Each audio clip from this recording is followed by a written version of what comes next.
Welcome back to another episode of Tactical Enlightenment, a series dedicated to Bannerlord Advanced Tactics. We were sieging this castle, and it looks like every single fucking Battanian and Valandian in the whole realm came marching against us. So we're going to be hugely outnumbered here, more than 3 to 1. Of course, this is exactly the type of terrain that Valandia wants to fight, and I'm probably severely outnumbered when it comes to cavalry. I imagine they have at least 200, maybe 300. So right away, tactically, I'm looking for advantages. They're the attacker. The main benefit here is that they are going to be coming up this hill at me. I'm going to force them to approach. The problem is that the artificial intelligence did not give me any infantry. It looks like I literally have, a half dozen guys, but a lot of cavalry. So to that effect, we're going to try a little different tactic in this battle. We are going to take an entire cavalry corps and effectively use them, or try to use them as bait. Right? So this is, look at all their cavalry pouring in. I can't fight that directly. Right? So we're going to have to use some intelligent tactics here, or else we're going to get carved to pieces. Right, so a little skirmishing early on here. I've got one of my cavalry divisions set up in a big wall, sort of protecting that upper line of archers up there. And right now we're just skirmishing a little bit with this 3rd cavalry unit, which I plan on turning into a cavalry square. Which, if you're not familiar with that formation, it's basically they get as tight as they can, they face their shields outward, and they just kind of turn into like a turtle trying to hold their ground on the battlefield.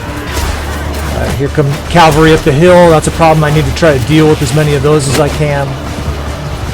This battle is potentially going to be fast and furious because the enemy has such a numerical advantage. They probably just think this is going to be a rout, and they'll be eating dinner out of our skulls later on tonight. So I've got another thing planned. Right, so you got your 2nd cavalry there in a big blocking wall, and you can see it's preventing a lot of their cavalry from even getting up the hill. Right, so our archers, at least for the time being, are free to rain death on the enemy. Right? I've got all kinds of high-level archers positioned up here. My elite 8th Corps, if you haven't watched any of my videos, first of all, what's wrong with you? Second of all, my 8th Corps is composed mostly of very high-level troops. There will be noble tier troops up there as well.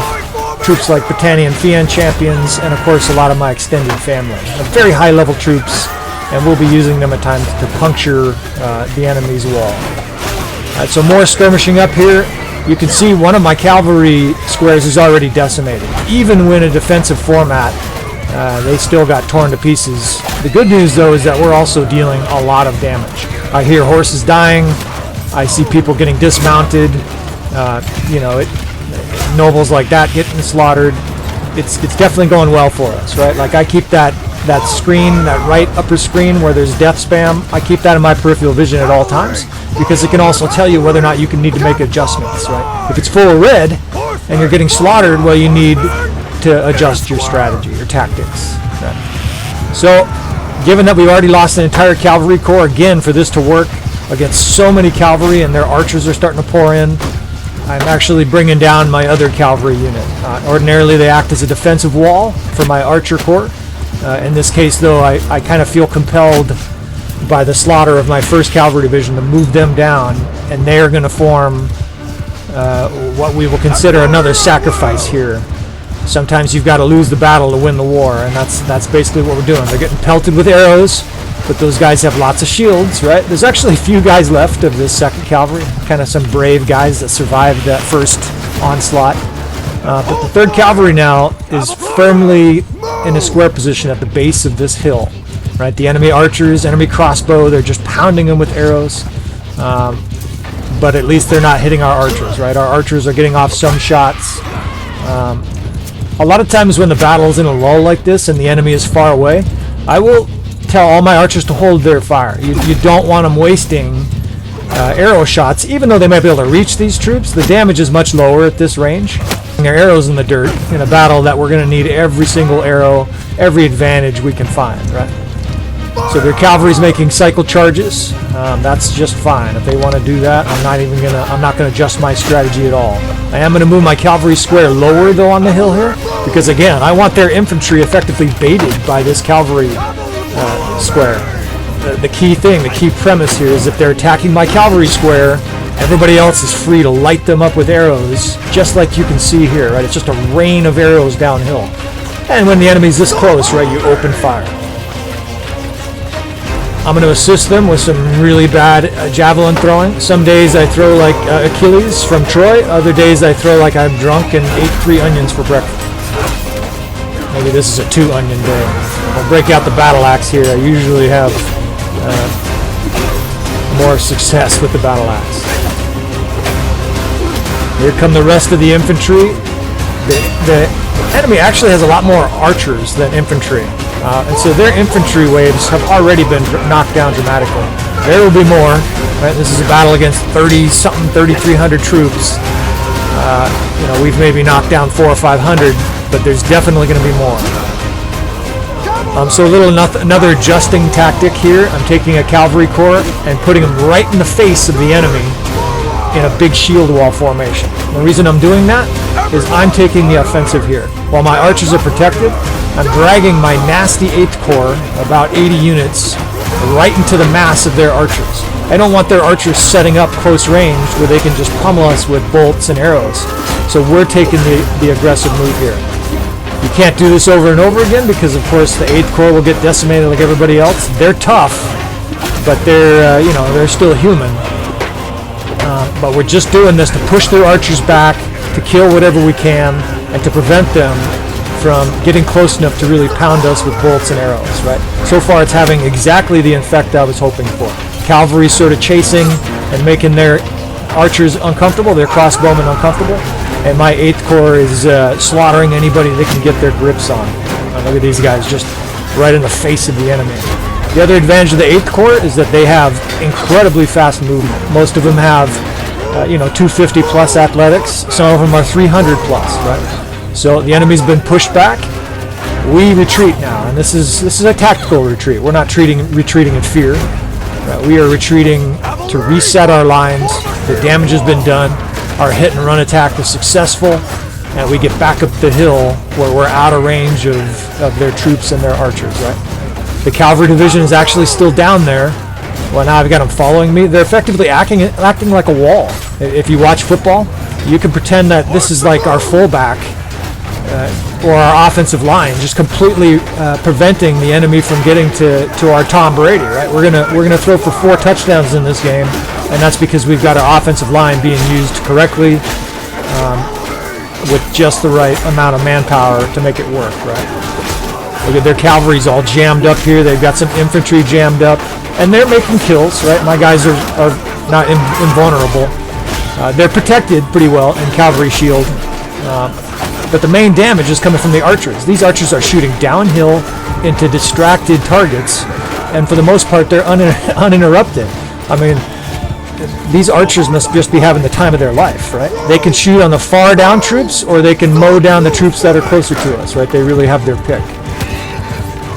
Now here, smartly, the enemy is starting to adjust, right? The artificial intelligence has gotten better.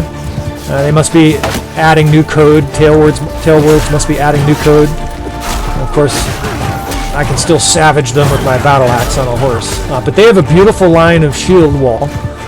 It's mostly archers. They're probably out of ammunition.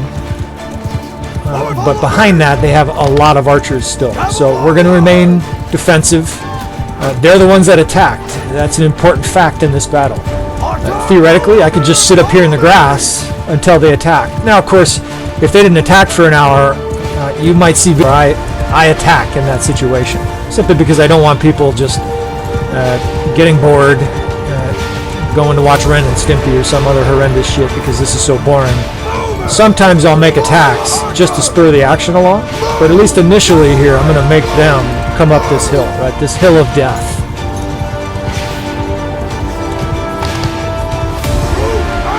You'll see me hitting the Alt button, and what that does is it shows you the size of their formation and how many units away. It's a distance of unit.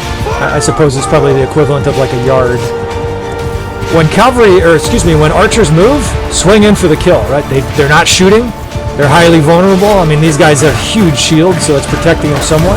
But the key is that you're at very little risk, right? Just run through here, knock them over, kill that guy with my horse, and slaughter anybody that, you know, happens to have their shield pointing the other way, right? When they start to turn on you, get out of there, right? You don't want to be shot to pieces. Right, like these guys are starting to shoot, I need to get out of here, otherwise I can get unhorsed really quick. Now, the enemy's daunted by this hill, right? They have to charge up this hill against an enemy that's already waxed their first couple waves, right? So you notice their morale is fading. Each time they kind of charge up, these guys are fading back, right? These troops, they don't show you the enemy morale like as a number, but I assure you, their number says dog shit.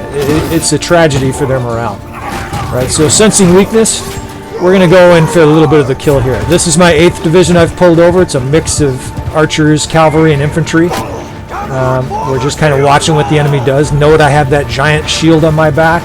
A lot of my units have shields on their back. If we feel necessary, we can pull our shields up and retreat. But again, this is just kind of a quick guerrilla attack here before the mass of their forces comes in. Now, mass of their force comes in, right? If they start getting aggressive and we start losing men, we'll pull them out. Right? My guys move quickly. And that's exactly what I'm going to do here, right? Let's get these guys out, do a little bit of damage, minimize the losses, right? I am losing some of my key guys. But we'll pull those guys out and keep them safe, right? Now I'm advancing my other units from the top as well. To me, the enemy, like again, if you were looking at their morale, it just looks like a huge upside down unhappy face.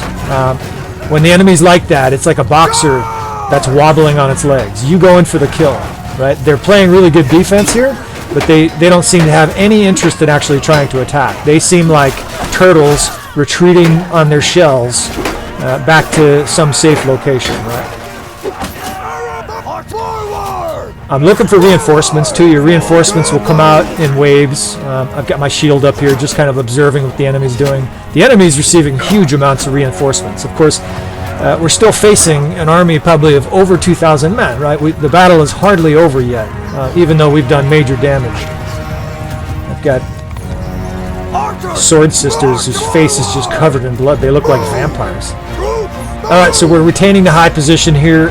Again, mostly we're watching, observing to see what the enemy does here, right? They have a much larger force assembling now. It looks like they have cavalry. You'll see me jump on a horse once in a while after I dismount. I'm much more lethal on the ground, I think, with my axe. You know, I do okay with the pole arm, obviously, too, but it's the ground where I get my real savage action on. My cavalry's kind of sparring with them. Again, this is not a real organized cavalry attack. They're just kind of coming up. Again, they're coming up like 12-year-olds to some gal they have a crush on, and they're very, very tenuous, very, very no confidence at all, very concerned about what's going to happen. You know, they know they're going to get shot down, so they just have no confidence at all, right? And that's exactly what's happening, right? They're getting shot down. They're getting mowed to pieces by my cavalry and archers. And the massacre continues, right? Every once in a while, I'll keep an eye on my shoulder to see if the rest of the army is advancing. It would be a good strategy, and they are. It would be a good strategy for the enemy to try to advance while we're distracted with the cavalry. But again, you can see their wavering morale there. As soon as my horse leapt into their masses, they just look like a bunch of JV kids playing varsity guys in football. They're just shaking in the boots. This is, even though we're hugely outnumbered, you really can almost smell the fear in the enemy here. Again, forming a big shield wall down there. Time to clean up this cavalry up at the top. And I think it's going to be time here pretty soon again for another series of haymakers and see if we can't knock this force out. They're staying down the hill. One of the reasons they're not firing, of course, is that the game has a pretty good physics engine. It calculates pretty well that distance of something. If you're up higher, you can throw it, right? Everybody knows they can throw a rock further from the top of a cliff than up towards the top of the cliff, right? So my archers can rain death on them up here, and they have probably can't even reach our troops, right? Like, they can hit those couple of cavalry that are down there below, but not too many bolts are finding their way all the way uphill, right? Follow me!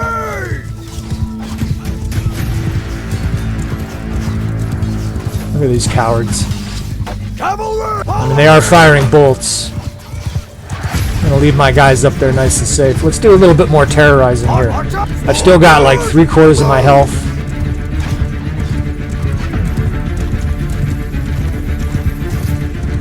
I'm young, I'm fearless. You know, this character is a new character. His dad just passed away. He's still in rage mourning, right? These Vikings are out for revenge. Let's get some revenge.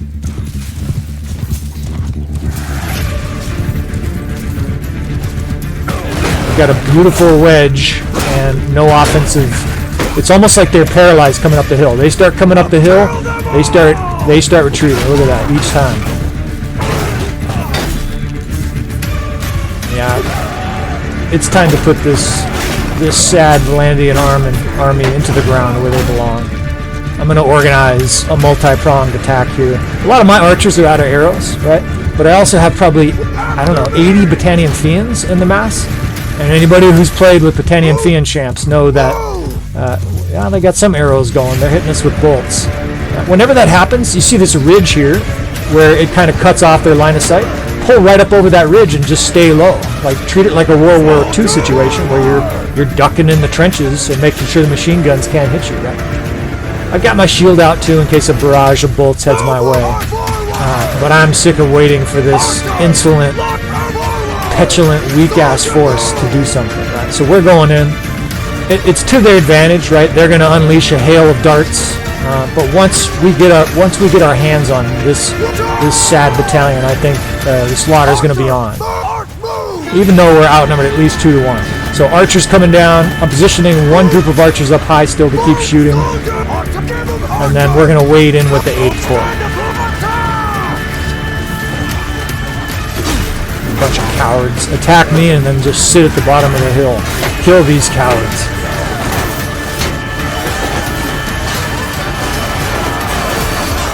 That's a pretty even mix of death from both sides.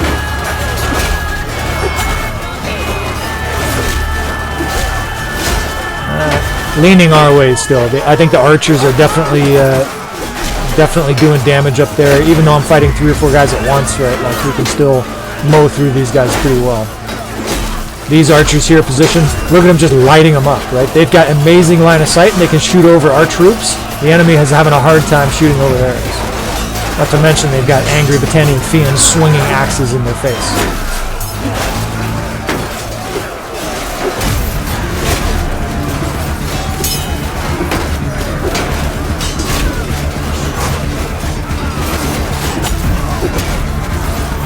That shield on the back is actually absorbing a lot of blows. It's slowing me down a little bit, that's why they're catching up with me, but I can take out guys still, and they can't really do a lot of damage as they chase me. So most of that wave was wiped out by our attack. You can see more reinforcements are pouring in, right? In battles like this, they can seem never ending. Now, these fucks won't get off me. Fuck you. I'd apologize for the swearing, folks, but I'm former military. Makes me feel good when I kill people and swear, so you're just going to have to deal with it. You can go to Sunday school if you want Bannerlord videos without swearing. I heard there's a minister that does a really good tactical episode. Alright, we mow through cavalry with this big axe, right? It's just like a destroyer of horse. Still got some infantry left there. I'm starting to get my own infantry into the battle now. But I want blood myself. Like, this guy's just foaming at the mouth.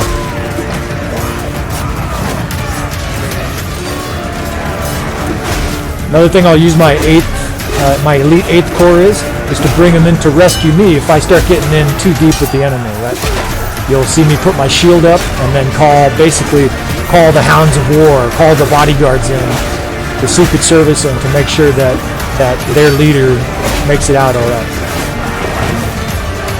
Right now, I don't need any help at all.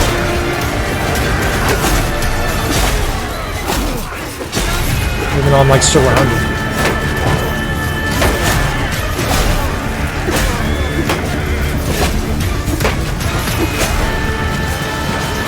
Yeah, give me your horse.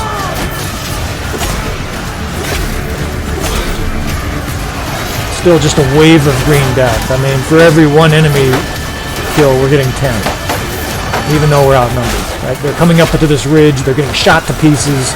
There are elite units up here. They're attacking them hand to hand. I mean, it's a slaughter. They're still pouring in, though. Damn. I'm amazed they're not running yet. We're going to take one more higher reset here. Again, look at the terrain here. If we pull up onto this higher plateau, they can't hit us at all. We might as well be on the moon for them. I mean, what a demoralizing situation for them. They're just down there in Slaughterville while we sit up here watching this beautiful sunrise. You know, wiping the blood off our axe. And they're either reforming or they're running. That looks like a flat-out running. I've seen peasants do this before. I haven't seen high-level troops. I mean, they still have some like tier 4 troops. Now, when that's happening, what you want to do is you want to attack aggressively, because when their morale is failing, you want to just barrel in there and make it worse, right? You want to make sure they leave, and they're running. This battle is over. Fire at will! So I hope you enjoyed this episode. Many more like this. Please subscribe, like, comment, do all those kind of things. Ask questions. I'm happy to help. Hopefully I have many more videos with tactical advice. You can see the statistics on that. Even though we're hugely outnumbered, I mean, that is the definition of a massacre. What did we lose? 350 troops, and they lost 2,000. Right, so that's what I'm here for. That's what this channel is here for, folks. To help you turn into a badass murdering machine, right? We lost a captain, but there are more.